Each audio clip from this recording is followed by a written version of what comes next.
yeah. I love my HBCU. And boy, I love it, love it. I love it, love it. I love my HBCU. And man, I hope my team they won one. I hope my team they won one. Yeah, man. I hope my team they won one. I hope my team they won one. I tune into the HBCU Sports Lab to see if my team won or lost. If they lost, I'm quiet as a mouse. But if they won, keep tab. I'ma do the dab, yeah. Dr. Cavil, he know what he be talking about. Mike and Charles, they know what they be talking about. They compress the analytic data with this hip hop. If you know them like I know them, they gon' tell you if your team, if they won or lost, and who the ball. So listen to Professor, yes sir, and pay attention, cause he gon' teach a lesson. This is Dr. Cavil's Inside the HBCU Sports Lab with Mike Washington and Charles Bishop. Mike Washington is out on assignment. I'm literally just getting off the plane. Check my hair out a little bit there.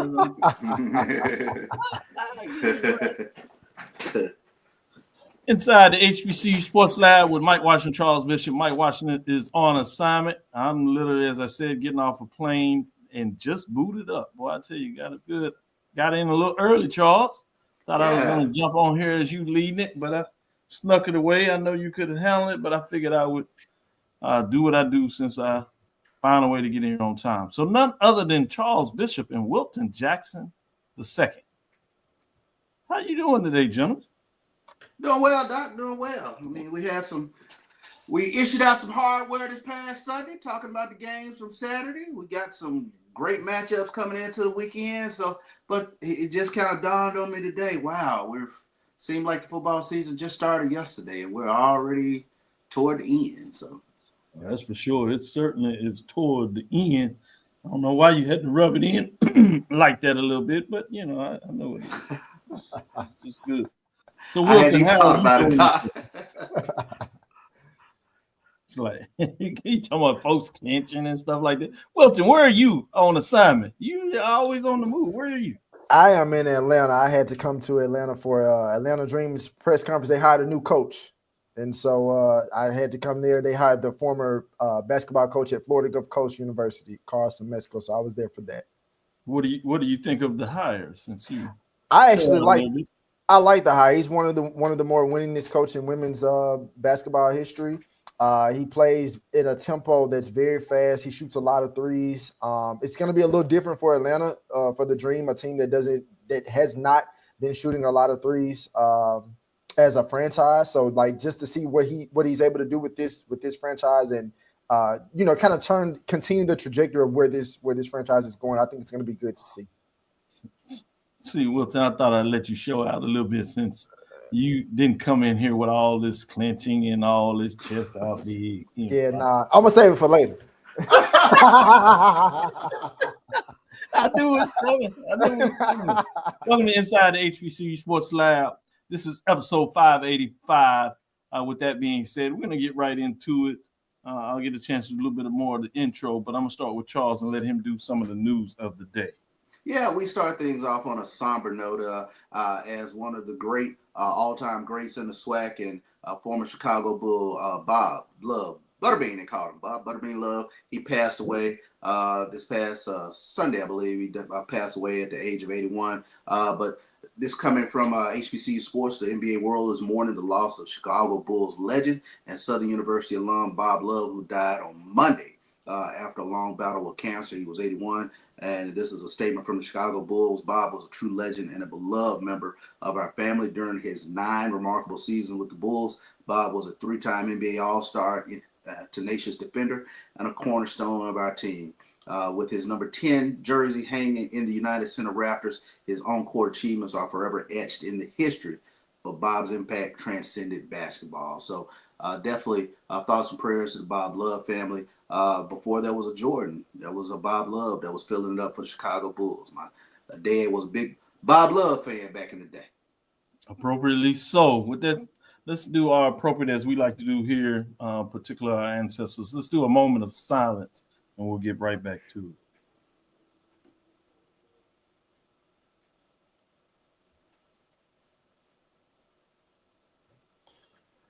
With that moment of silence, let me come back and before I go to you, Wilton, see what you have on your news of the day. Let me do appropriate welcome. Welcome to episode 585 of Inside the HBCU Sports Lab radio show and podcast, the show that's covering the sporting HBCU dash for all things HBCU sports, from institutions large and small, from the NAIA to the NCAA. We share insights and information on the HBCU sports culture, HBCU athletic aesthetics to facilitate the story of HBCU athletic programs and the business of HBCU sports. Short, we call it just HBCU sports pedagogy.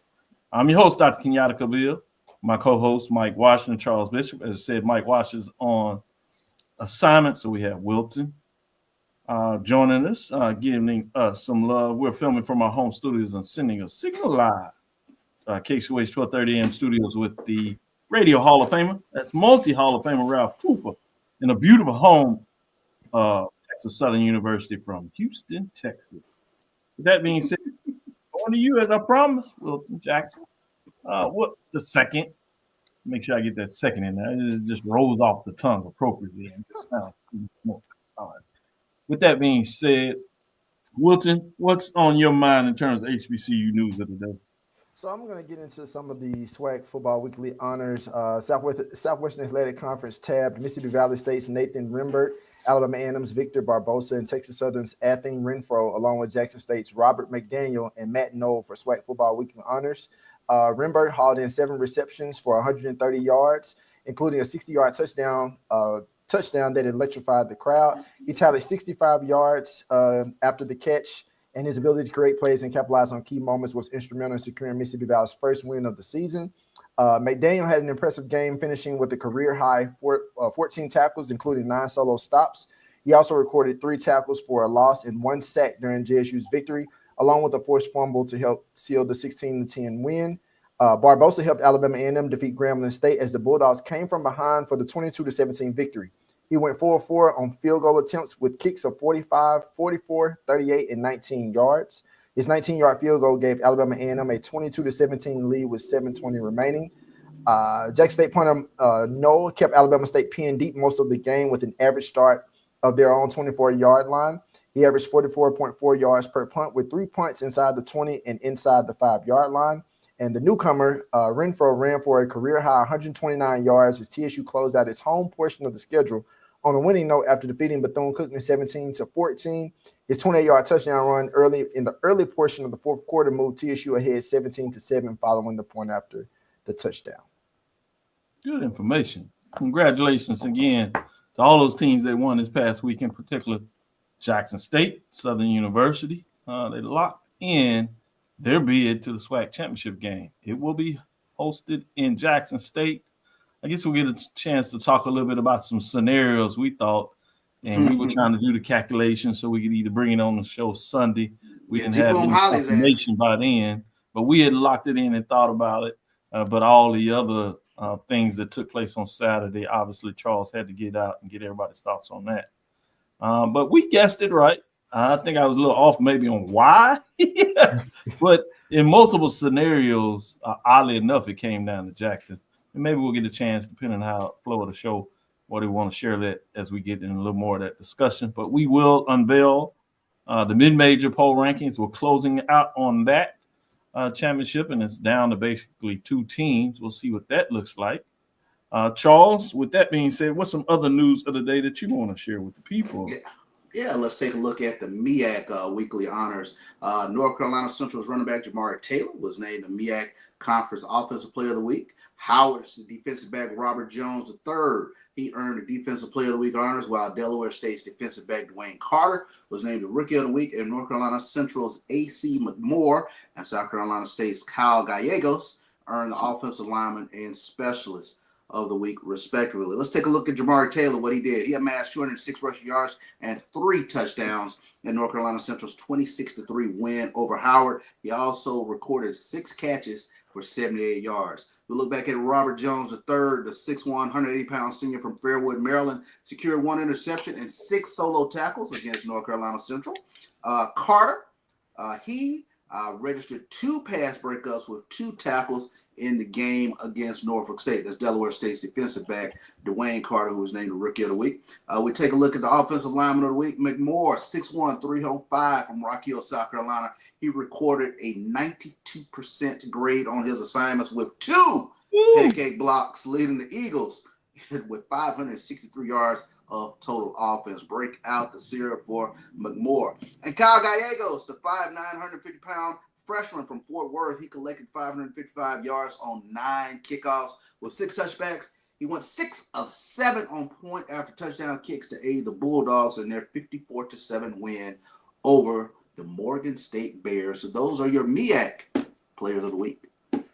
Good stuff. Tennessee State, Sandra Ellis was named Big South OVC Freshman of the Week for the fourth time this season. Did the story on the website. Good job. Sneakershop.talk.com. That is Brandon. Go check out his work, particularly right now. Tennessee State is worthy of you checking them out and reading as they chase a share of a championship potentially out. Yeah. Automatic B. Charles, what are your thoughts, man? Why are you smiling there? You don't love the Tennessee State. You know what? As if on cue, it's like somebody wants me to make sure I get this out there. But tickets for the 2024 Pepsi Southwestern Athletic Conference Championship are now available. Go purchase online at GoJSUTigers.com. Tickets can be purchased in person or at Veterans Memorial Stadium box office and Lee Williams Athletics and Assembly Center box office. So yeah, if you want your seat in the media room, you might want to get that out, Charles. I want to make sure I get that out there. I'm just saying. Hey, I'm gonna get mine, but if you say, you got folks that gotta feel comfortable with you, man. I don't know what it is. How you living? Folks be like, Charles. Yeah, make sure you read this. Yes, sir. Yes, ma'am. I got you, Chief. I got you. Anything else? With that being said, I wanted to kind of go back to Bob Love, as professor and faculty. One of the greatest moments I had was sharing Black Magic with my students that had not seen that documentary. And obviously Bob Love is in that documentary and has a prominent role in terms of talking about his experience at Chicago, even more so when he was at Southern and the SWAC. And so I was enjoying when I saw Black Magic, and we have the class, which is the only class Charles has taught this class. And I'm glad that he has had the time and the opportunity to lecture that class when I was moving and had to get into some administrative roles. It wasn't a better person I felt comfortable with handing it over and know it would be done serious, critically, and right. But we're the only institution in the country that actually has a course for credit.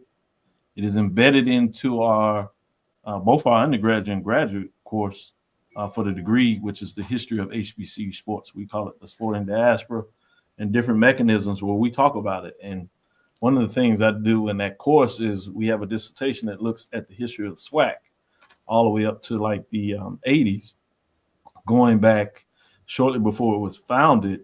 I mean, when we get in that transition from the 60s and 70s, that's when I introduced the movie Black Magic.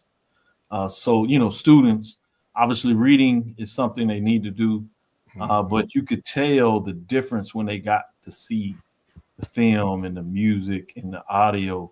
It took their interests, it took their learning to another level. So I wanted to acknowledge that, and probably a good time to go back and revisit Black Magic and watch it to celebrate Bob Love appropriately. With that, I'll end it there, and we'll turn it over on the other side. I'll be right back with you after this break.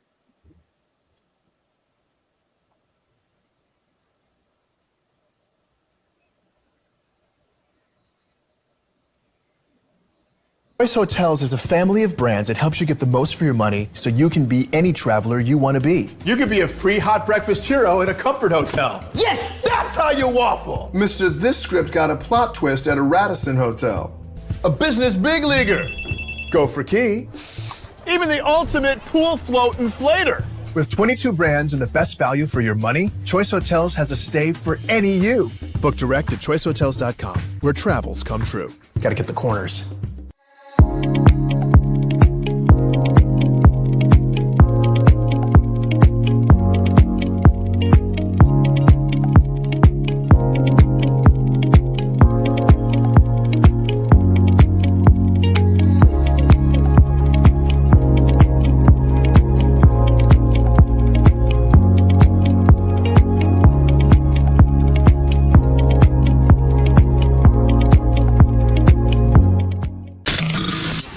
Human Voice has always connected audiences with experiences. Major brands all across America have trusted Kever's voice time and time again.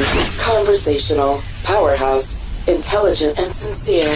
That's the voice you need for your creative marketing process. KeversVoice.com. Kever's Voice, Kever's Voice, KeversVoice.com. Always on, all the time.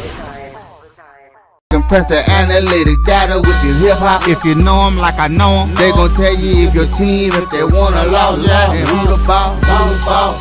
So listen to Professor, yes sir, and pay attention, cause he gon' teach a lesson. This is Dr. Cavil inside the HBCU Sports Lab. With that being said, let's unveil our mid-major poll rankings, week number 11. Things are closing down on somebody, proverbially, will be announced as our mid-major division champion for 2024-2025. So it'll be fascinating. Last 2 years, Benedict had it on lock. We already know that they won't be in the mix. But let's go over these teams that had great seasons to some form of fashion and those that receiving votes. Nobody dropped out this week in the mix, but we had some receiving votes. You've seen this is familiar, same teams previous week. Shaw Bears at 6-4, 4-3. As the playoffs have come out now, we know that their season is officially complete. Albany State, Albany, as Mike likes to remind us, Golden Rams, 6-4, 6-2, 111 points. Their season is complete. And then their rival, Fort Valley State, 6-4, 6-2, they gave us the Wildcats and the Golden Rams. They gave us that great Fountain City Classic matchup. They are at 1-10. So that essentially gives you 8, 9, and 10. So if you look at the top 10, you see those teams that are outside of the magical top 7, but had a tremendous season. With that being said, let's go into the top 7. We can kind of break this up and see what it shakes out, who's in, who's out, and your thoughts. Number 7 is Livingston Blueberries, 6-4, 4-3, 124 points. They were ranked 7. And number 6, Winston-Salem State Rams, 7-3, 5-2, 237 points. They were previously ranked 6. Number 5, Clark Atlanta Panthers, after their loss in the SIAC championship game. They had a great season. They fell one spot from 4 to 5. They are 7-3, 6-2, 140 points, as they were previously ranked 4. At number 4, you have the Virginia State Trojans, 7-4, 6-1, 148 points. They fall 2 spots from number 2. Classic CIAA matchup. Hate the way it ended at the end. Certainly be understanding to see. Hopefully that does not do anything too much in terms of the playoff bid for Virginia Union. But that being said, Virginia State obviously had a big victory over the rival Virginia Union 2 weeks ago to clinch a spot in the championship game, and they faced them again in Virginia, which ultimately became a classic matchup, one for the record books, with it going back and forth, tied late. And then ultimately Virginia Union gave it to Byers, and Byers took it home for the Panthers. So Virginia State, the Trojan, with a great season, no playoff bid. Season comes to a complete at 7-4, 6-1. At number 3, Johnson C. Smith Golden Bulls. Their season also came to an end, no playoff bid. A lot of folks kind of shaking their head at that. Tough way to end the season with 2 straight losses. People will argue that believe they shouldn't be in. That was the reason why, or at least they will make the framework whether they believe they should be in or not. Many people will give you that. Others that think they should be in will talk about the body of work, but it was not to be. 8-2, 5-2, 165 points. They do move up 2 spots in terms of just the overall body, computers, and what other teams did. They found themselves at number 3. At number 2, you have Virginia Union Panthers, 8-3, 6-1. They gained the first place vote as they took home the CIAA trophy, and they ultimately got a bid to the Division II playoffs. We'll talk about that after you give me your thoughts on this top 7. And they were 168 points, and they move up a spot from 3 to close out things in week number 11. And number 1, Miles Golden Bears won the SIAC championship in great fashion. 9-2 caused a lot of turnovers and got it done on both sides of the ball. They end the season 9-2. That elusive 10-win mark is right escaping them. We'll see if they can get it as they got a bid to the playoffs. They finished the regular season 8-0, which is a statement in the SIC. 6 first-place votes, 205 points, 1 first-place vote. I'm intrigued what your thoughts are. Let's go over a couple of things. When you look at the top 7, you have 1, 2, 3, 4, 5 teams out of the CIAA. Mm-hmm. People would say, particularly what was known as previously the CIAA South. It cannibalized itself in a lot of ways. It was so tough. A lot of those teams actually beat the teams in the Northern Division, Virginia State, Virginia Union. But the way the schedule was set up, those did not necessarily count in the standings, some of them. One of them did. But not only did they cannibalize themselves so much in what was the Southern Division that none of those teams played for a championship, but it looks like they did so much cannibalization that they also put the CIAA that beat everybody in the. Remember, they were undefeated against the SIC now. Yep. Yeah. So I'm intrigued what your thoughts on there. There's a lot of ways you can go with this. And maybe it's just one of those years where the numbers shake out enough that you could argue your conference was deeper, but it doesn't necessarily mean that you had the quote-unquote best team or the best team that had the best season. And so those are the kind of questions I have with only 2 teams out of the CIAA in the mix. If you stretch it to that 10, you at least get 4. You still have 6. CIAA, the NIA programs. Shout out Texas College. They went and make all of them basically got shut out at this point. So it's a lot of things you can go with. What direction? I'm gonna go with you, Wilton Jackson, the second. Okay. Since you looking so dapper Dan there, I'm gonna give you the opportunity to bless us with your thoughts on how I kind of wrap things up. What direction you want to take? So looking at the top 7, with Livingstone being number 7, I think what really put them there is some of those wins they got at the end. Like that win over Johnson C. Smith was huge for them. That was a big win. Winston-Salem State, I'm okay with them being there at number 6. Clark being at 5 with the other 4 teams ahead of them, I'm okay with that as well. But this is just me. When I look at 1, 2, 3, and 4, correct. But I guess for all this season, we've been saying the CIAA was stronger than the SIAC. I get that Miles has the better record, 9-2, 8-0. Obviously, Virginia Union 8-3 and 6-1. But I think that if we were really going to stick to that the CIAA had a stronger strength or was stronger than the SIAC this year, could you make an argument that Virginia Union could be number 1? Yeah, I think you could make the argument. Are you saying? Are you seeking to make that argument? Or are you just putting it out on the table? I'm just putting it out there on the table. I'm just putting it out there on the table. That's it. Because again, both of them are champions. But I just know throughout this entire season, throughout all the weeks that we've been talking about the rankings, we have definitely for sure. I think all of us have said it was no argument that the CIAA was the stronger conference this year than the SIAC. Yeah, no, I wouldn't argue with you. I don't know who would argue. I mean, this is one of the years where you can say numbers don't lie. It's in the numbers in terms of conference to conference. But then, Charles, coming to you, the argument becomes if you play in a tougher conference and you have similar records, 1 loss, less loss, what does that mean? I guess both of them played FCS, HBCU programs on the road. Relatively close games. Virginia Union led against Hampton. Hampton's had a pretty solid season. Alabama State has had a pretty solid season. Alabama State, you may argue, depending on how deep you want to get in there, that they recovered a little more than anybody else in terms of how deep they had to go into the quarterback. Literally, a guy that was playing wide receiver first, second in the season ultimately is now leading the team. At one point, we thought Alabama State was done. Exactly, and they refused to die. Credit to how they played their game on Saturday. It was a tremendous game to watch. Again, see how things ended up at the end when the final whistle blew, but that was a great game in terms of if you're a fan of SWAC football or HBCU football or FCS football or just football in general, in my opinion. A lot of good things took place in that matchup. But back to this mid-major, Charles, what direction I want to kind of hear what you think on the top 7, and then I layered that question on there. Miles, Virginia Union, where are you going?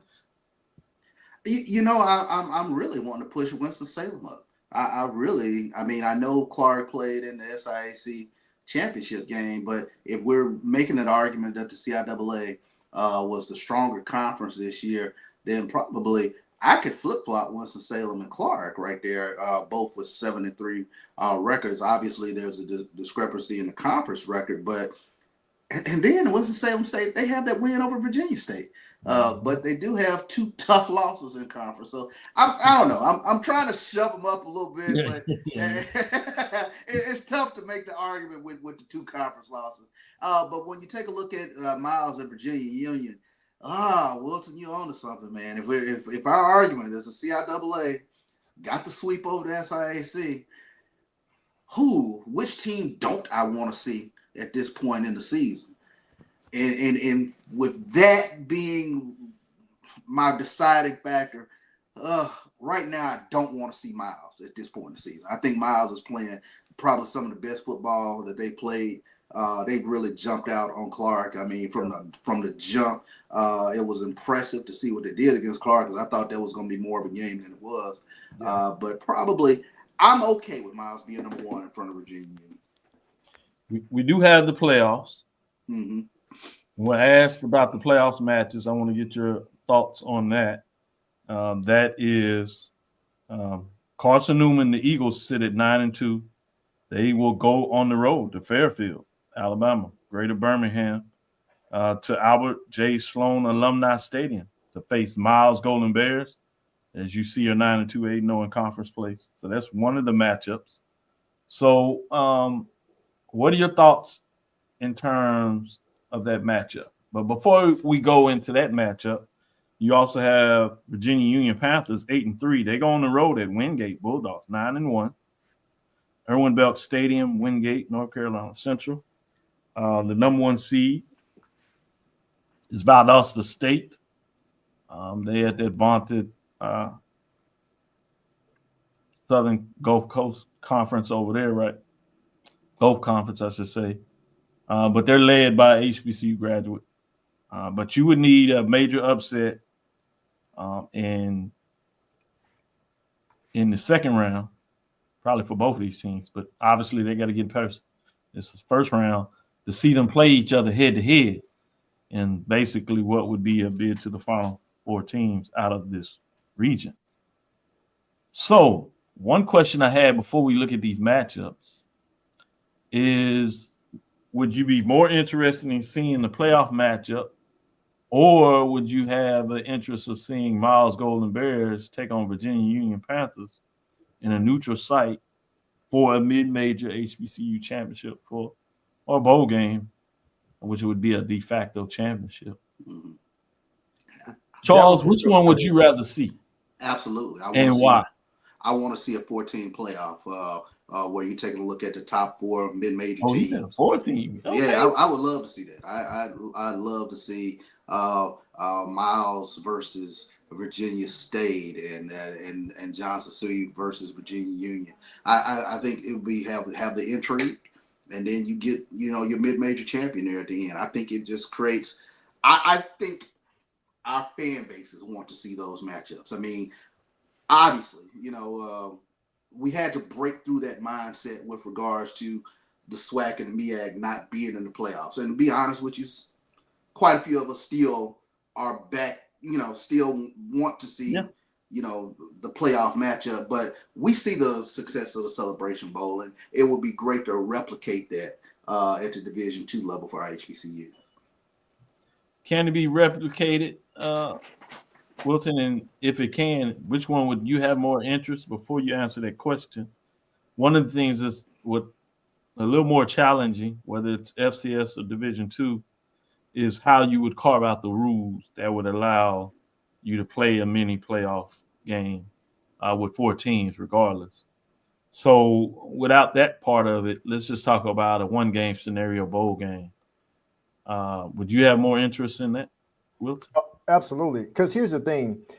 The teams that you just named that these two schools that Miles and Virginia are playing, most people may not even know who they are. The more of the general fans. I'm not saying that they don't, but a good portion of them may not know.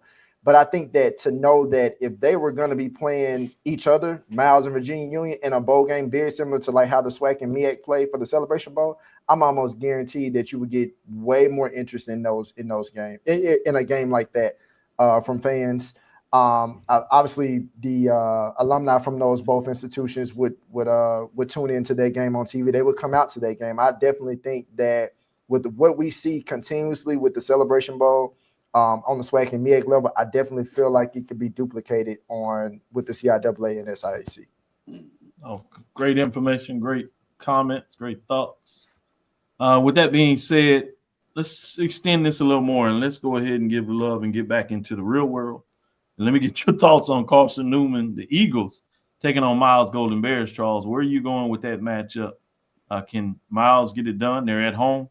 They've been playing really well. Do you see them getting the win over the Eagles, or will this be a tougher matchup with the Eagles playing some good football themselves? No, I think it is a tough matchup, but I love Miles' defense going in this game, and Carson Newman is just coming off a game where they played Wingate, coming off a season low 84 yards, or where Wingate's defense really throttled Carson Newman. So going up against a tough defense in the playoffs, I really like Miles in this matchup. I do have concern as I flip that around with regards to Virginia Union taking on Wingate. I think that's a tougher matchup just because looking at Wingate's defense in terms of what they've been able to do all season long. And, really, obviously everybody talks about stopping the Virginia Union running attack. And I think, whatever deficiencies start to show up really in the playoffs. Yeah, good stuff. Same question to you, Wilton, but I'm going to layer it with this based on what Charles said. Virginia Union has the experience of being in the playoffs last year. Yeah. Oftentimes people talk about the fact that you need to kind of be there to get lathered up and feel, the level that you have to play at and concentrate over a full game in that matchup versus Miles. They being the home team. Between those two matchups, which one do you feel more comfortable has a chance to get the win? Are you similar to Charles, or are you going in a different direction? Does having the playoffs experience play anything in your mind that may give Virginia Union the edge with both teams winning, or the edge with them winning while Miles will not, even though they're at home? I think the experience helps, but I think the matchup that Virginia Union drew is they're going to be the game changer, because, like, to Charles's point, Wingate is going to be a pretty tough team. This is the same team that just beat Carson Newman, who's about to get ready to play Miles. So when I look at that, Carson Newman, I was looking at their running back, Jaden Sullins. They have a really strong rushing attack with him. And if you're Miles, thankfully, you have a really strong defense that can likely stop, their rushing attack. So I'm interested to see if they can do it. Playing at home definitely helps in front of the home crowd. You don't have to travel anywhere if you're Miles. So I think the likelihood of one of the HBCUs winning a game would be more towards Miles than it would be to Virginia Union.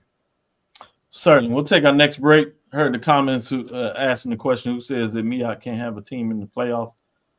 Any team, any of the FCS or Division II programs, HBCU or historically white colleges, HWCUs, I said, can obviously get a bid to the playoffs. In the scenarios we're talking about, you were looking at large bid. And when we talk about Division II, there's the automatic qualifier. So, yeah, we're very clear in terms of the playoff scenarios and how teams would get in.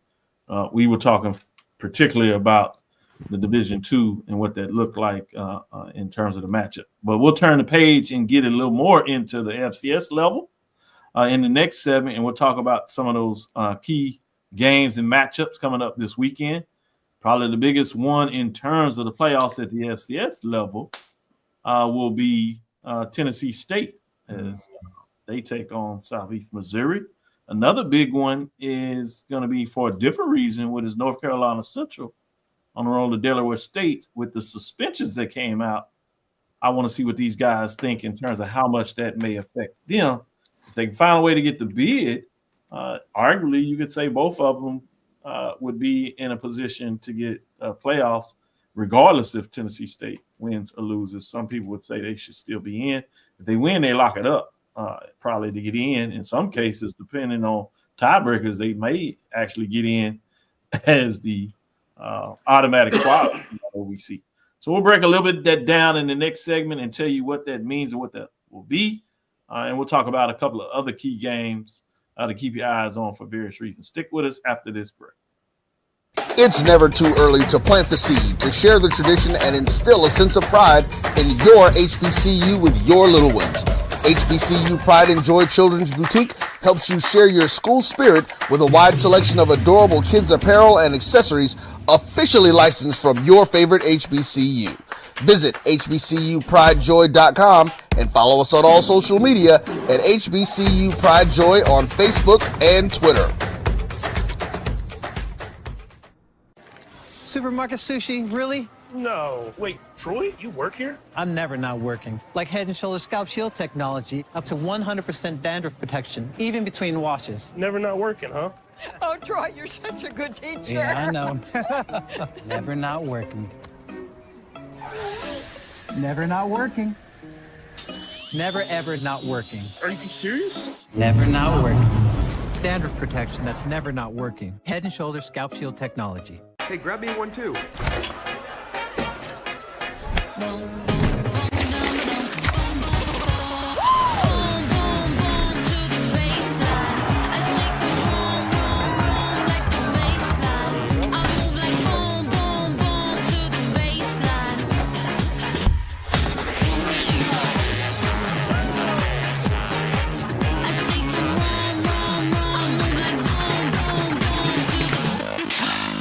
Press the analytic data with your hip hop. If you know them like I know them, they gon' tell you if your team, if they wanna lose, and who the ball. So listen to Professor, yes sir, and pay attention, cause he gon' teach a lesson. This is Dr. Cavil inside the HBCU Sports Lab with Mike Washington, Charles Bishop. It looks like Mike Washington and Charles is on assignment as well, as he probably had to jump out for a minute. We'll see if we'll get him back in. But with that being said, I have Wilton, so I'm gonna get in there and get a little mix up here. I want to talk about a little bit about this Tennessee State matchup first. But before I do that, I want to give an update on the Big South OVC playoff AQ. You have SEMO would earn that Southeast Missouri, for those that are not familiar with the teams out of the Big South OVC. They defeat Tennessee State this weekend. They would finish as a record of 7-1. And obviously they would get the automatic bid by winning the conference, as everybody else would have 2 losses or more in the conference standing. There is a way that you get a 4-way tie with Tennessee State defeating Southeast Missouri, which means both of them would finish at 6-2. There's also a case where Tennessee Tech and Tennessee Martin could win this weekend, and they would ultimately finish the season at 6-2. And that 4-way tiebreaker scenario, SEMO would also get the automatic bid. There's a 3-way tie scenario where, again, this case, Tennessee State would win, beating Southwest Missouri, and Tennessee Tech would lose. Tennessee Martin would win. You'd have a 3-way tie between those 3 teams, Southeast Missouri, Tennessee State, and UT Martin. In that case, SEMO, Southeast Missouri, would also win the automatic bid. So it's obviously that they're in the driver's seat. They have 3 different scenarios that would put them in a position to get the automatic bid. Right. But TSU does have a way where they would earn the automatic bid. If Tennessee Tech, Tennessee Martin both lose, putting them at 3 losses in the conference. Tennessee State still has to win. Obviously, they beat SEMO. Both of them would be at 6-2, but because they would have the head-to-head tiebreaker, Tennessee State in that scenario would be tied at the regular season, but they would get the automatic bid because of the head-to-head tiebreaker. There's another scenario, a 3-way tie that would earn Tennessee Tech, which means that SEMO, Tennessee State, and Tennessee Tech would all finish at 2nd and 2. there's no way that UTM can get the automatic qualifier in terms of how the scenarios would fall out in terms of that. So with that being the case, this is a huge game. Yeah. This is what those folks that have looked at Tennessee State, particularly those that believe Eddie George could get them there coming in the season, the talent they had.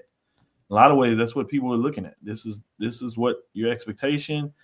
They kind of had that bump in the road conference-wise, but they were able to get some close wins, some big wins, make a statement throughout the end of the season, and now they're in position where they can get it done this weekend. So with that being said, what are your thoughts in terms of this matchup between Tennessee State in terms of how they get it done? When you look at SEMO, obviously you're looking at their offense and the play of obviously Paxton DeLauren at quarterback, what he's been able to do all year. You're talking about a quarterback who's thrown for over 3,200 yards this season, dangerous guy. I think if you're Tennessee State over the last couple of weeks, they've been able to, the way that they've been able to win games, obviously I think last week they scored, about 23 points? I think it was 23-20 in that game that they won this past weekend.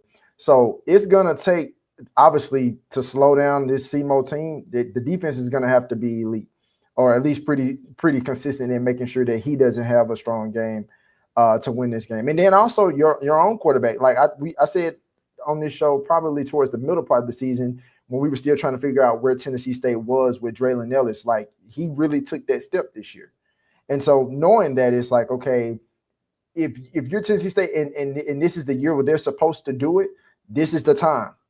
I think Eddie George has them positioned exactly where they need to be. It's still going to be a tall task, but he has them exactly where they need to be if they should do that. But I think it starts with being able to slow down SEMO's quarterback in their offense. That's just really what it comes down to. And obviously they have to be consistent on offense and scoring. Charles, this game will be on ESPN. It's at 3:30 this Saturday. Tennessee State is the home team. Yep. What are your thoughts on this matchup? Before you answer, you are on mute. So appreciate that, Doc. No, I mean, I think Wilton, I mean, he knocked it out the park on that. I think for this one, Draylon Ellis has to be elite in this game. When you take a look at really playing mistake-free football, because I think Tennessee State's going to have that type game. And to slow down this SEMO offense, I mean, Sanders Ellis, Eric George, those guys, that front four has got to have a huge game against SEMO. So I really want to see if Tennessee State can pull this one out. It would be tremendous to see. And I've said this over the past couple of weeks, normally about this time, over the past few years, we've seen Tennessee State fade down the stretch. They've really taken that next step, and it will be tremendous to see if they can actually get it done this weekend. Now, I'm going to be frank with this. To me, there's some litmus tests to this game. Mm. It's not just on the field. I mean, Tennessee State is going through it. They had the tough news that came out in terms of them having to let go 100-plus employees as they are under bootstrap of the Tennessee State legislature with the comptroller and people that saw that come out there. So some concerns I have there, but not only that, I'm intrigued in terms of what type of attendance they will get. They're at home. This is a chance to win a share of the conference, go to the playoffs. Maybe not quite as dominating as they've done it 20 years ago when Cole's team was coming in. Obviously, they won a playoff bid as the number 2 team coming out of OVC under the previous coach. But if this is all that, you should have some fans. This is a time where you've done everything the football team has done on their side. So I'm fascinated to see, obviously, the football players and the coaches, they're going to be out there. And those key fans, those true fans, they're going to do what they necessarily can do. But I'm interested to see how does this stretch out. I would be extremely concerned if I was the Tennessee State administrators. If we put all this work in and put all these kind of dominoes investments into this, and we can't find a way to get, a decent crowd. I'm gonna start with you, Wilton. Your thoughts on that, and does that weigh anything in your mind, or are you just kind of like, it is what it is? No, it's definitely important, and it just kind of comes back to one thing that I always think about when it comes to sports and in anything in life is all comes down to money and finances. But if you're fans, you're thinking like, well, when you come to a football game, do you have something to root for? Do you have a quality product or a quality team on the field that's winning games? Previous years with Tennessee State, to your point, Dr. Cavil, you just mentioned, Charles, you just mentioned like we've seen Tennessee State falter. Well, there was moments where it looked like they were going to falter, and then they didn't.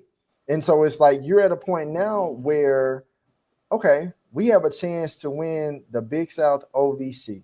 We don't, and what you also didn't mention in this very segment, Dr. Cavil, obviously the rumors about potentially Eddie George leaving. Well, I mean, because that's out there, but it's just it's not just like I didn't want to put that lay on it, but no, it's out there. It's factual. You're talking about Kennesaw, for those that hadn't heard it. Let's put it out there. Right, absolutely. For sure. Rumors out there that Kennesaw would like to see him take over the program. And remember, Kennesaw is in the transition of moving from FCS to FBS. Right. So in general, you would say, hey, that's not necessarily a big move, but when you put it on the flag framework of FBS, it does become a little more of a significant move. Right. So considering that, if I would think that as fans, you've been wanting a winning tradition, a winning culture. Okay, you got it. It took a little longer, but you got it. So why not come out and support? Because for one, you might not know this might be his last game. I'm not saying it's going to be his last game, but you want to make sure you come out and support. Well, to your point, one of the ways that obviously it's hometown. There's a lot of reasons why he stayed. His son is there, but with the transfer rules, it's easy for his son to transfer. Right. But having a significant fan base come out there would tell him and say, oh, we can do this. We get this. You do all this kind of work, and the fans don't really show up. You like, I don't know what else to do. Right. Charles? Now, that's a tough question because, like you said, Dr. Cavil, this is a serious litmus test, especially we know the fan base is there. This is a proud football fan base. Yeah, that's right. And we see it year in, year out. They show up Southern Heritage Classic. They're there. So what does it say if they don't come? I almost don't want to answer that question because this is the game that you should be there. And there's a point at which the athletic director, he kind of has to look at the tea leaves. If the fan base doesn't show for this game, you're playing for a championship. I made a joke about anytime Jackson State and Southern fans, they start sniffing a championship. Yeah, you're in line. They do get close. They get to. Yeah, they're there. I mean, the bet's gonna be packed out when they get close and sniffing it. Yeah, they're there. So I would love to see this proud Tennessee State fan base show up for this game, but I don't know. That is a tough litmus test this weekend. I'm gonna give a little love to Dave. The independent programs be on tomorrow. Aggies, they get a little excited when they get sniffing to it, but I'm not sure if this is gonna be anytime soon. They'll get back in this. They showed up too. With that being said, Central is another big proud program. As we start to close out this segment, I did want to, since we're talking about playoffs, I wanted to include them. They have a chance at a large bid. They sit at 7-3, right around that top 25 mark in terms of what happened to them. They play at Delaware State as 1-10. It's been scrappy, if you would. But I think the big note of this one is the fact that you're missing 17 players. Mm-hmm. Don't know the details of who they are, how many of them are starters. There was a concern that the quarterback, Walker, was a part of that 17. It's pretty much verified that he is not. So they should have the starter quarterback, just to be fair with you in terms of what this looks like. Can Central, with all that, refocus and win this game to put themselves in a position where they can make a pretty good argument to say they should earn a bid? There's still some room in there. They're top 25, so that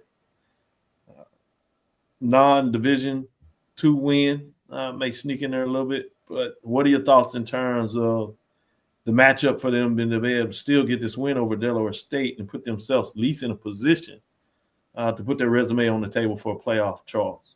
It's going to hurt their depth. I mean, 17 players are 17 players. I mean, I think that's you have to be frank about that. But I still think there is enough to get it done. But if I'm Trey Oliver, I put in highlights of Valley and FAMU and say, don't let this happen to us, because it can't happen. Yep. So you better go take care of business. Shout out, since you brought up Valley, I brought up A&T. Can A&T, in terms of a non-conference, can they finally get their conference win, first FCS win? Valley got it done. Big upset. I don't know about it. We'll at least put that out there as a teaser. But Wilton, what are your thoughts in terms of Central Delaware State? Does Central still have enough to get this victory, at least to put it on the table for FCS playoffs at large bid? I think if they want to have the potential to get that bid, they absolutely have to get this win against Delaware State. And I think, personally, they still find a way to get this win against Delaware State. Okay. The only thing that kind of scares me about Central is that early season loss to Elon. And, this was a team last year that beat Elon. Mm-hmm. And so I'm just kind of wondering, will that play into, a factor in terms of, whether or not they get that bid because they lost to them this year. And then, of course, the loss to South Carolina State, even though it was by 3 points. But, just some of those things I've just been kind of thinking about. I think you do have to kind of look at that. And it's more important because Elon is on this year's schedule. They do have a non-conference win against the CAA. And they don't necessarily do that. But the good thing is they had the playoff run and they played really well in that playoff game for the most part. Yeah. So they don't have to look at that, but they tend to look at teams that show that they're playoff material, if you would, and the fact that you had it last year in the mix, that may give them a little help. With that, let's take our last break. We'll come back on the other side. I'll change gears because we're going to focus on some of these matchups on Thursday in terms of games that are coming in. And a lot of those matchups are going to be about folks setting themselves up not to have a losing season, get to 500, or squeeze out a winning season. But I want to do a little early banter back and forth in terms of a Southern Jack State matchup. I want to tease out Brian a little bit, as Brian said, he's excited. Got 3 weeks to talk about the SWAC matchup. Well, we're going to start that pain for him today as we go into this next segment. We'll talk a little bit about the early thoughts on this matchup, but we'll do it from the perspective of how do you create the focus. Both of these teams will play their rivals over the next 2 weeks, so that's a little easier way to do it. I mean, no question about it. You want to get your rivals, but I want to hear your thoughts in terms of how that plays out when they know they have clicked their ticket, injuries, rest. Your thoughts on that on the other side after this last break. If you think all pads are exactly the same, think again. This is Always Ultra Thins reinvented with the Always Triple Protection System. This pad wicks gushes 90% faster, absorbs even more so you can feel dry, and locks odors in. Rethink your pad for up to 100% leak-free and odor-free comfort with the totally reinvented Always Ultra Thins. This is always like never before. The Cavil Group is a Florida-based marketing and training consulting firm. We help businesses communicate to their target audience and engage them in conversation. We also help to expand their audiences, which will ultimately result in growth for those organizations. In addition to being a certified constant contact specialist, my colleagues and I are also certified in John Maxwell Leadership Principles. We use these proven principles to conduct workshops, training, and private coaching sessions for individuals and companies looking to take things to the next level. Contact us to schedule a free consultation. Issues today, don't delay, call Cavil. Nope. Nope. Come on, him? Ooh, I like him.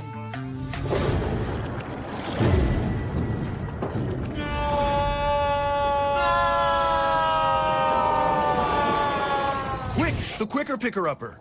Bounty picks up messes quicker, and each sheet is 2 times more absorbent so you can use less. He's an 8. He's a 9. Bounty, the quicker picker-upper.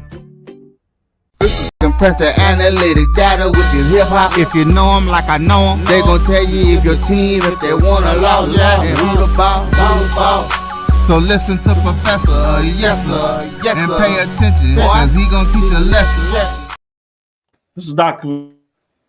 Bill inside the HBCU Sports Lab with Wilton Jackson II and Charles Bishop. The professors are in the building, and we're going to get you to professorialize a little bit here. You got Jackson State at Alcorn. They're on the road.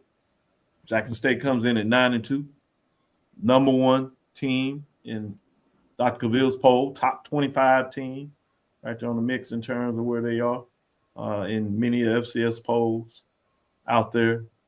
They're not, if not number one in people's consensus HBCU poll rankings, they're number two.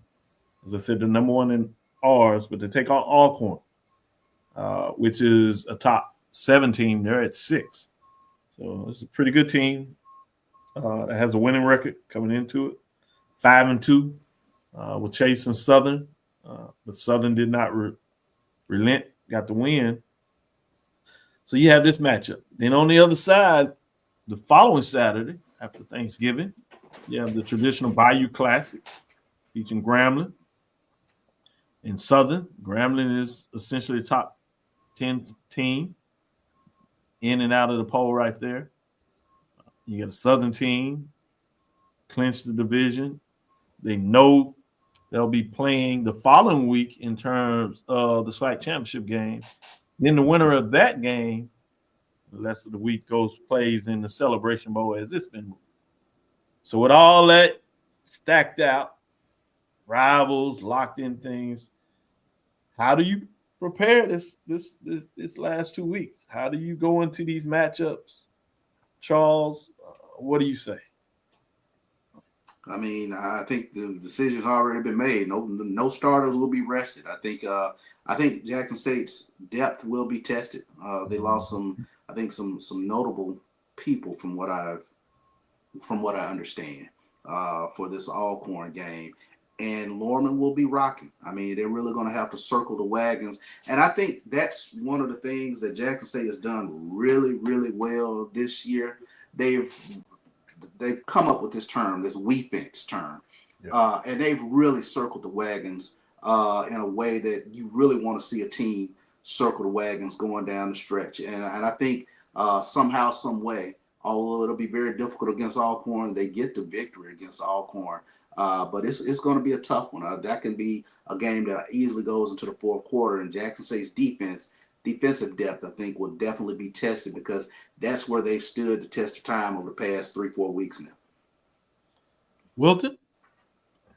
I got Jackson State winning this game, but I don't think it's going to be an easy game. Some people may look at this and say, well, Jackson State is the overwhelming better team based off of a record.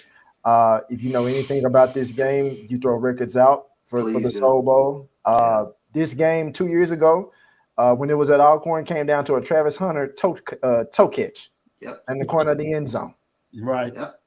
And so one thing about Alcorn, when they play at Alcorn, they're going to bring energy. Their fans are going to be rowdy.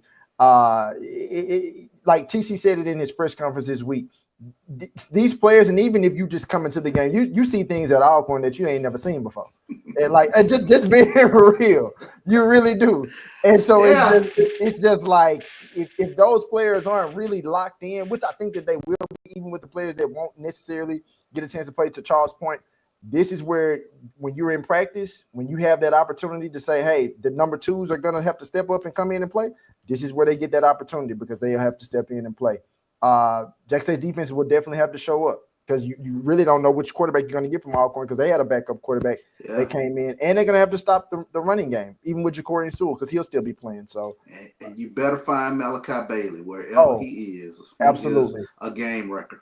Yep, great points. And you talking about that touchdown, and he also had a big interception in the game. And he did. Obviously, he continues to do that at Colorado, is put him in position to potentially earn a Heisman. You certainly think he's going to be there, which is just incredible and amazing to think just how much talent was on the team. And Charles talked about that during the days when we had our little sidebar, just how talented Jackson was in terms of the depth of that team. With that being said, Southern is in a similar position. They have additional week. They don't have the issue in terms of players being suspended that you talked about. We'll go into the game planning to some degree with Jackson State going to Alcorn. What are your thoughts? Coach Gray is similar in terms of his mindset. Furthermore, he just don't believe he should be losing Bayou Classics. Yeah, I know. I was about to say. Even as an interim, he found a way to win it. So, he put out his resume. How many championships he said he won? I think 9 of them. Yeah. All right, Coach. Let everybody know. So I would imagine, to your point, kind of like TC Taylor, hey, we're here to play football. We hear it over there with South Carolina State as they clinch things one game at a time, and he trying to win it. So it's intriguing that those teams that are having success, all those coaches kind of have that mantra in some form or fashion. They all happen to be HBCU folks in terms of you all that are concerned about retreads. These folks are HBCU lifers for the most part, and look what they've found a way to do at various levels coming up the ranks, churning and getting it done. So credit to them on that behalf. But Charles, I'm going to stick with you, Wilton, and come Charles to close it out. Okay. What are your thoughts in terms of Southern and their matchup? Do you see them doing similar to what TC Taylor said, that, hey, we're going to get out there and try to get us a dub? I do. I think if you're Southern, you've lived throughout the latter part of the season as the cardiac cats in overtime. And it would be good to get another game where you don't have to win it, particularly a rivalry game in overtime. And I think it would also give them a really good strong point kind of going into the SWAC championship and saying, like, okay, instead of us having to go the extra to the nth degree to get a win in a game, that, you know what, we can win a game in a definitive fashion, that we are truly, truly prepared coming into the SWAC championship game after a rival game like, you get against Grambling. I will say this, though. Even though Grambling has had its ups and downs, I do think Mickey Joseph will have that team prepared for that game. I think they get a very tough outing from Grambling, but I think Southern walks away with the win. But if you're Southern, you want to walk away not just with a barely getting a win, you want to walk away somewhere with a convincing win, if you can. Fascinating. We already know one half of the bracket, MEAC, South Carolina State, the Bulldogs, Chennisberry has clinched that. There's another game to play against Norfolk State. So you have a little bit of that scenario to obviously have a couple more weeks. And I imagine they want to continue to do things one game at a time. But because they clinched their tickets and celebrate them, I want you to give me your thoughts in terms of their scenario going into this, since we talk about teams finishing it up early and locking in bids. You have that matchup. But before I do that, Charles, give me your thoughts in terms of Bayou Classic. I mean, what could be better than a third-string quarterback and Jalen Woods getting some more reps? And what could be better than playing in front of 50,000 people on a national TV audience, going up against a rival? And that springboards you into the SWAC championship. I mean, what could be a better scenario, I think, for this Southern Jaguar offense? And the thing that's jumped out for me lately, whatever we thought about their offensive line at the beginning of the season, they started to figure it out now. I mean, you take a look at this past week, this is the kind of the Southern that I kind of expected to see. They had 3 running backs rush for over 60 yards in this game. They rushed for over 200 yards in this game. So they're getting back to what I think makes them one of the scarier teams to me in terms of the physicality part that we didn't see at the beginning part of the season. They're starting to kind of assert themselves over the end. So it's going to be a fun game in terms of trying to get the win over Grambling. But, playing in that sort of cauldron, what could be a better scenario that springboards you into the SWAC championship? Because it's going to have 50,000 plus people there. Another hated rival. I mean, what could be better? Yeah, I like it. Well, Wilton Jackson, second, as we come to close. Last one we'll talk about is South Carolina State and Norfolk State. Again, they clinched the ticket, as I alluded to just moments ago. What are your thoughts about them going in this matchup in terms of how they plan to move forward? I think you're South Carolina State. You essentially just want to make sure that you're in the season strong. You know, you don't want to hurt yourself. Well, for one, you want to make sure that you stay injury free. Yeah. That's the main thing. When you have situations where you've sewn up your conference and you know that you are going to be playing in Celebration Bowl, you want to stay injury free. You don't want to get lackadaisical in the aspect of you let Norfolk State hang around in this game, and this is a team you're supposed to beat. Granted, you know that you're supposed to beat them, but if you're getting complacent, then this is a Norfolk State team. They can put up points. They've shown that they can score points throughout the season. So I think with a coach like Chennis Berry, which we know him to be, those guys are going to be ready. They're going to be ready to play. They're not going to, be easy on Norfolk State. They're not going to be, looking ahead to the Celebration Bowl. I think that they handle business in the same fashion they've done over the last several weeks, and they get the win against Norfolk State and really start that preparation process for preparing for the Celebration Bowl. Yeah. Good stuff. Good stuff, Charles. Yeah, can they start out fast and do kind of the same thing to Norfolk State that they did against Morgan State? Start out fast, get up by a couple of touchdowns so that they can sit down Eric Phoenix and some of the other guys. I think in the third and fourth quarter, I think that's going to be key. Starting out fast in this game, putting it on Norfolk State early so that you can get those starters out of there and go into the Celebration Bowl injury free with rest. Yes. For sure. Rest is going to be interesting in terms of how we get it done with those matchups. But any additional thoughts you have in terms of what could be Celebration Bowl? South Carolina State versus Jackson State or Southern. If it's Jackson State, it's a quote-unquote rematch of the game played 2 years ago. Yeah. Different coaches, obviously different players.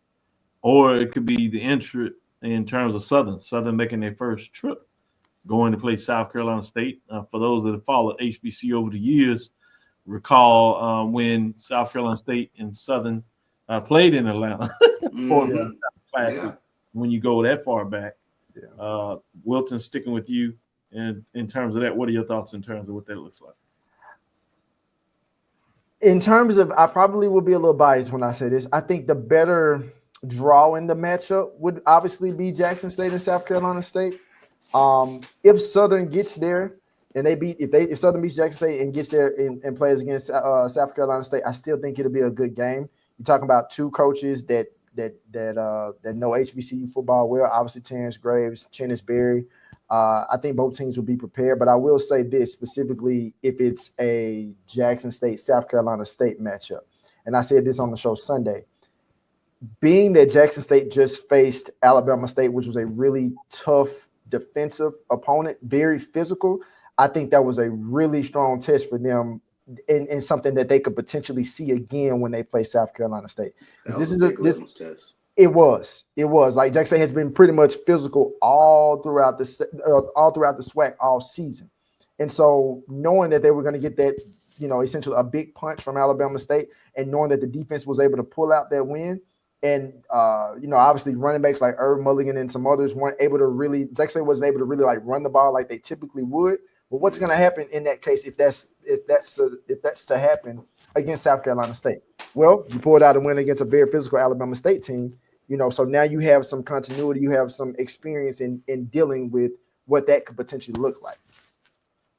Good stuff. Charles, close it out. First, South Carolina State Celebration Bowl, and then the potential matchups. Yeah, I think South Carolina State, by way of having that rest, I would think that they would be the favorite against whomever the SWAC champion would be. I think that's right. Taking a look at that, I think you'll have tremendous representation, whether it's Jackson State or Southern, with regards to their fan base going to Atlanta. Both strong fan bases in Atlanta. But just taking a look at the matchups, I think the intriguing matchup, obviously, would be South Carolina State and Jackson State. And Wilton, to your point, that was a huge litmus test. That was a true 5-yard fight playing Alabama State. And Jackson State would probably be in that same type of physical ball game against South Carolina State. I would have to give the edge to South Carolina State if it was South Carolina State and Southern to South Carolina State, just from the standpoint of, has Southern been in one of those you know, physical game, physical, grind it out, fight it out, grind it out type game. So, you know, for that, I would lean a little bit towards South Carolina State. Jackson State, South Carolina State, you lean a little more, I guess, obviously Jackson State, physicality. TC has said that teams have to match Jackson State's physicality. I think that would be the one. This has been they showed me something against Alabama State. I give them credit. Yeah, I agree. Yeah. That was a heck of a statement. Yeah. Man, that was a ball game. With that being said, let's close it right there. Thank you for listening to Inside the HBCU Sports Lab. Make sure you share a podcast with your friends and colleagues. I am Dr. Kenyatta Cavil, the Dean of HBCU Sports. Come from inside the lab in the College of HBCU Sports with Mike Washington, Charles Bishop. Again, we want to thank you for listening to Dr. Bill's Inside the HBCU Sports Lab with Mike Washington, Charles Bishop every Tuesday and Thursday at 6 o'clock. We'll be back on Thursday at 6 o'clock. I'll be on the road, but I'll be prepared to give you a show there. Sunday at 9 a.m. We'll be back at it. Follow me, Dr. Kenyatta Cavil. It's DrKenyattCavil, Twitter, Facebook, Instagram. Inside the HBCU Sports Lab on Facebook and YouTube. Dream big. Continue to move forward. We will talk with you soon, Charles. Of course. Wilton. Lecture. Dismiss.